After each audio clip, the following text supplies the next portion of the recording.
Hyderabad narcotic wing और उस्मानिया university police ने drugs सरबराह करने वाले मफरूर शातिर मुलजिम को गोवा से गिरफ्तार करके शहर मुंतकिल कर दिया। इसकी शिनाख्त 60 साल जॉन स्टीफन डिसूजा मुतवतिन गोवा के तौर पर की गई है।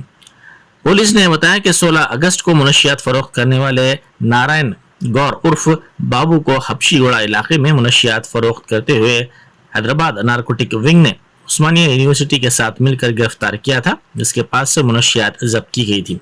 तहकीकात के दौरान इसने पुलिस को बताया था कि तकरीबन 600 अफराद ने उसके पास से नशावर अशिया खरीदी हैं, जिनमें से 166 नशे की लत का शिकार अफराद की निशानदही हो चुकी है, जबकि बकिया की निशानदही का अमल बाकी है। तफ्तीश के दौरान मुलजिम ने इतराफ़ किया कि आसान तरीके से रकम हासिल करने के मकसद से इसने मफरूर मुलजिम मंजूर अहमद से रब्ता कायम करते हुए मुनशियात खरीदना शुरू किया। तफ्तीश में पुलिस को इस बात का इंकशाफ हुआ कि असल सरगना जॉन स्टीफन डिसूजा है, जो गोवा में है। पुलिस ने गोवा जाकर इसको गिरफ्तार कर लिया और ट्रांजिट वारंट पर शहर हैदराबाद मुंतकिल कर दिया। क्राइम नंबर 280/22 जो अफजल लंगर हाउस केस में रजिस्टर हुआ, उसमें ऑलरेडी 3 दिन पहले हम शिवाजी रेड्डी को गिरफ्तार करें। उसके पास थोड़ा MDMA का सीजर हुआ।